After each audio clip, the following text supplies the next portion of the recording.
Абылайхан атындағы 140-шы қазақ орта мектебінің ғылыми бағдар беру шеберханасы аясындағы бет дизайн студия тәжірибе алаңы. Бүгін біздің студияда педагогикалық дизайн ұстаз имидж айдарымен, ұстаздарымыздың оқытуда қолданатын тиімді әдіс-тәсілдерімен, заманауи платформаларды дұрыс қолдана білу тәжірибесімен бөлісуге шақырады.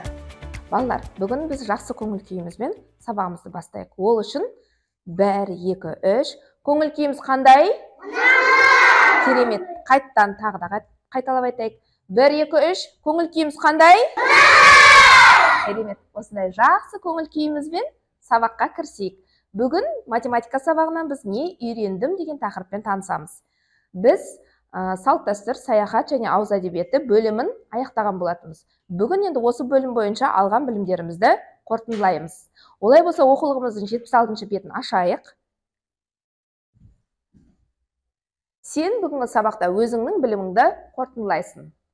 Балалар, біз көптеген ертегі түрлерін білеміз. Қандай ертегі түрлерін білеміз? Я, айта қойыңдар. Толақ айт, дұрыс айтасың. Алдар көсе, қажымақан ол ертегі емес, я? Мақта қыз, дұрыс айтасыңдар. Бауырсақ, жақсы. Алдар көсе ертегісін оқығандарың бар ма? Балалар, олай болса, мына қара үйге қарайық, қара шүйге қараймыз. Онда алдар көсе деген ертегіні QR-код арқылы барлығымыз тыңдап көрейік. Балалар, барлығымыз экранға қарайық. Бірінші есепке назар аударайық. Бұл есепте өздерің көріп отырғанда алдар көсе ертегісі берілген. Алия осы ертегіні 4 минут оқыды, ал Сырым одан 2 минут артық оқыды. Бізде не белгілі? Есепте не белгілі? Алия қанша минут оқыды? 4 минут. Ал Сырымның қанша минут оқыған белгілі ма? Жоқ, Сырым белгісіз, бірақ Алияға қарағанда ол 2 минут артық оқыған екен. Яғни біз бұл есепте Сырымның алдар көсе ертегісін қанша минутта оқығанын табуымыз қажет. Ол үшін мына есептің шартын құру үшін сендерге алдарыңа сиқырлы конверт берілген. Конверттің іштерінде сендерге есеп бар, соны реттілігін сақтай отырып шартын құрыңдар. Жұптық жұмыс жасаймыз, кәні бірлескен жұмыс болсын. Конвертті аша қойыңдар.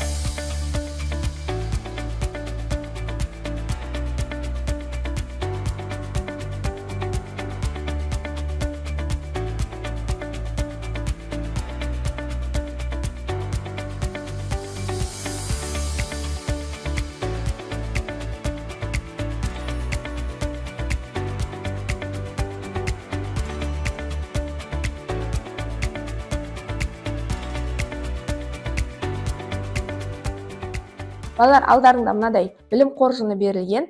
Әр дұрыс жауап үшін, әр дұрыс орындалған тапсырма үшін мен сендерге мынадай асықтарды беріп отырам. Сабақтың соңында осы асықтардың санына қарай сендер бағаланасыңдар. Келістік па? Иә. Жақсы. Ал есептеріңді аша қойыңдар. Қаны? Иә, дұрыс нәтижесі, дұрыс. Мына қоржындарыңа асықтарыңды сала қойыңдар.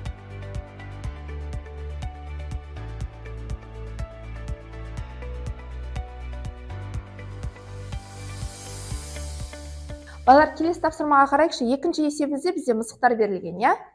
Есеп суреттер мен қысқаша жазылуы бойынша есептерді құрастыр дейді. Енді қазір мен сендерге бұл тапсырманы топтық жұмыс ретінде бергім келеді. Барлығымыз артқа топқа жиналайық.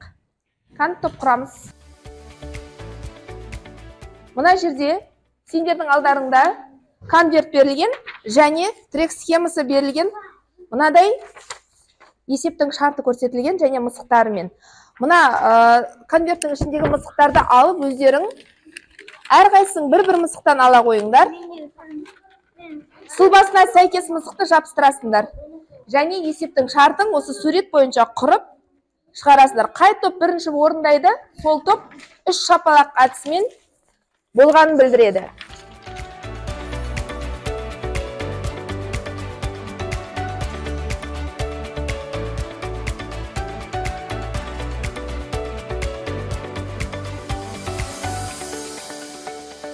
Қай топ болды? 3 шапалақ әдісімен болғанымызды білдіреміз. Алихан, кел, тақтаға шығып, жұмысыңды жабыстыра қой, қорғай қой. Келіңдер, 3 топ.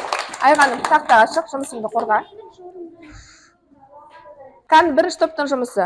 Болғаны 6 мысық, келгені 2 мысық, барлығы 8 мысық. Жақсы. Екінші топтың жұмысы. Алия сырым деп қойыпты бұл. Жоқ, балдар, шартынан қателескенсіңдер. Үшінші топтың жұмысы. Болғаны 6 мысық, келгені 2 мысық, барлығы 8 мысық. Жақсы, бірінші топ пен үшінші топ жақсы шығарғансыңдар, жарайсыңдар. Бірінші топ пен үшінші топқа мына асықтарды таратамын. Балалар, енді келесі тапсырма, мен әр топқа жеке-жеке тапсырма бергім келіп отыр. Бірінші топқа мен мына теңдеулерді берем. 5 саусақ әдісі бойынша теңдеулерді шығарасыңдар.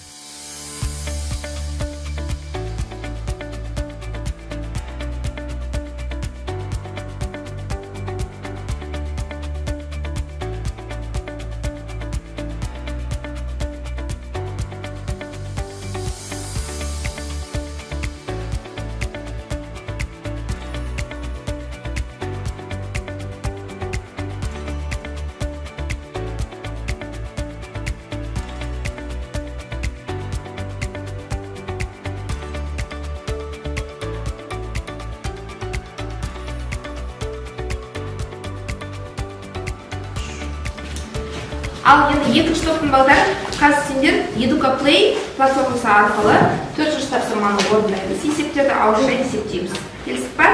Кел, аяқ шығады. Баса қой.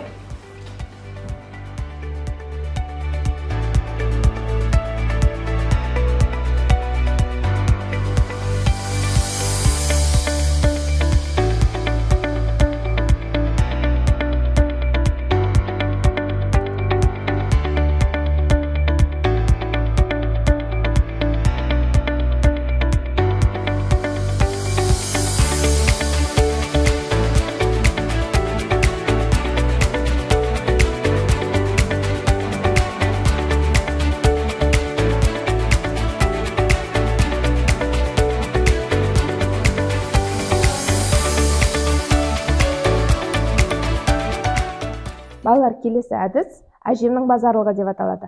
Мұнда түрлі түсті конфеттер берілген. Соны мұна әр бөлікке сала отырып, амалдарды орындаймыз.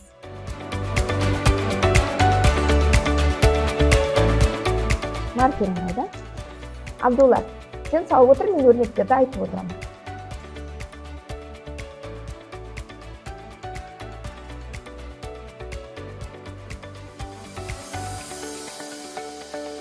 Так, 20 мен 30-дың қосындысына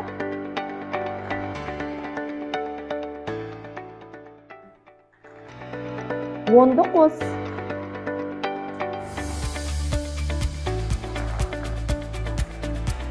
10-ды қос.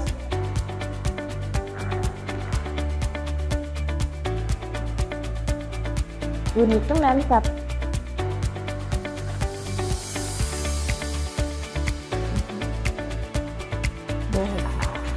Жақсы.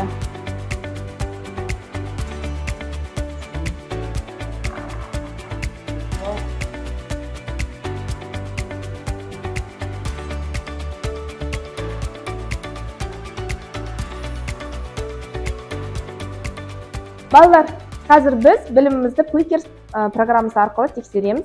Бұл программа сендерге белгілі. Қолдарыңда QR-код берілген, әрқайсыңның тапсырмаға қарап дұрыс жауапты көтереміз. X пен 4-тің қосындысы 10-ға тең. X-тің мәнін табайық.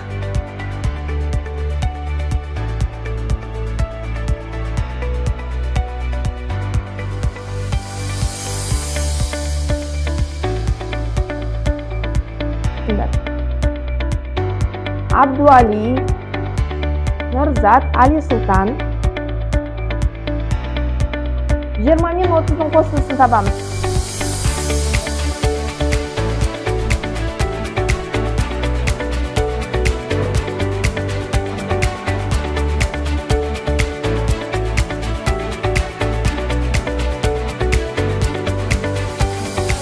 Енді тест бойынша бізде кім дұрыс жауап берді, кім қателесті, мына жерде барлығы көрініп тұр. Бізде барлық сұраққа дұрыс жауап берген Айзере, тамаша, өте жақсы, Айзия, тамаша, Айғаным, Айша, Ая. Балалар, енді сабағымыздың соңында біз жақсы нәтижеге жеткізіп, бірнеше баламыз ғана қателесті, қалғандарымыздың көпшілігіміз сұраққа дұрыс жауап беріпсіңдер. Жарайсыңдар, өздеріңізге бір 3 шапалақпен қошемет шапалағын тұрып қойайықшы. Жарайсыңдар. Балалар, енді білім қоржынына да біз көптеген асықтар жинадық, иә? Әр тапсырма бойынша қай балада қанша асық жиналды? Мына төбесіне санын жазып, маған өткізе қойыңдар. Санын жаза қойыңдар. Қанша асық жинадық? Жарайсың, тамаша. 3 асық жинапты, жарайсың. Мұхамеджан, жақсы. Айғаным, керемет. Айсұлтан, өте жақсы қатыстыңдар сабаққа. Тамаша. Күнделіктеріңе бағаларыңды қойып беремін. Жарайсың. Балалар, енді сабағымызды қорытындылап жүрейік. Бүгінгі сабақта өте жақсы белсенділікпен қатысқандарыңа көп-көп рахмет, балалар. Енді сабақ сендерге егер де ұнаса, онда мынадай бір шәугім шай әдісімен сабағымызды қорытындылайық. Жақсы ұнаса сабақ көк шай ішеміз, яғни жасыл түспен бояймыз. Жоқ, сабақта мен кейбір нәрселер түсінбедім, орташа ұнады деген ойда болсаң, онда сары түспен бояймыз. Жоқ, маған сабақ ұнамады, мен көп нәрсеге қатыса алмадым, түсінбедім дейтін болсаң, онда қызыл түспен қызыл шай қылып бояймыз. Келістік па? Мұхамеджан, ойларыңды айта қойыңдар. Абдулла,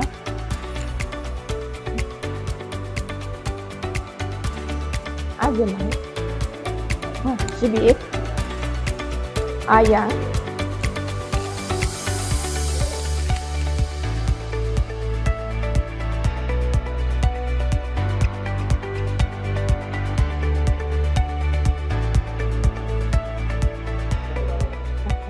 балалар, сабақта өте жақсы қатысқандарың үшін рахмет. Сабақ ұнады ма? Жақсы, жарайсыңдар. Жақсы сау болыңдар, балалар.